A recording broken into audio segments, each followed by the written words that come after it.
The next important topic is what are available to the roots for absorption. See, plant, they are having roots for absorption of water. Okay, they absorb the water from rhizosphere. What is rhizosphere? It is the microenvironment which is present surrounding the root. That's it. That is soil. Okay, so surrounding the root, soil is present, but this soil is having different type of water, and every type of water is not available to the plant. Four basic type of water which are present in the plant body, or in the soil, are first one hygroscopic water, second one gravitational water, third one capillary water, and fourth one combined water.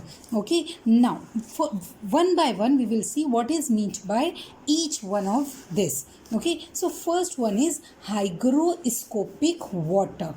What is mean by hygroscopic water? Suppose these are soil particles. Okay, hygroscopic water is a water which is tightly bounded, very tightly bounded to this soil particle. Because of this tight bonding of this water to the soil particle, plant cannot absorb this water. Okay, so this water, although it is present abundantly, but cannot be utilized by plant body.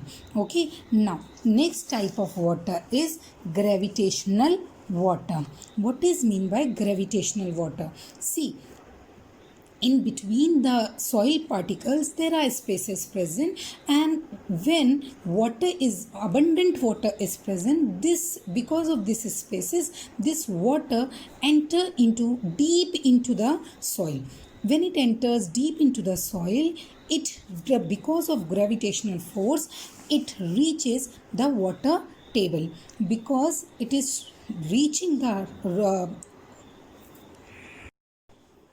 because this water has reached the water table, it is beyond the reach of roots. Okay, root system. So again, this water is not available to the plant. So hygroscopic water not available to the plant, and even gravitational water is not available to the plant. Now next one is capillary water. Now see students, some of the water, it will not bind to the soil particle, but it remain between the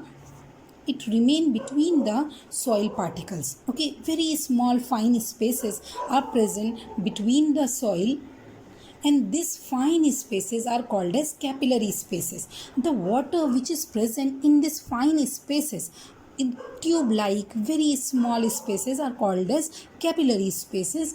The water which is present in these capillary spaces are only water which is available to the plant. Okay, so the root of the plant, they absorb this water, the water which is present between the soil particles. Okay, in between the fine capillary spaces present between the soil particles, and this water, that's why it's called as capillary water. So it is the only water, the capillary water is the only water which is available to the plant. Now last type of water is combined water. See, this combined water, as name suggests, it is combined with something.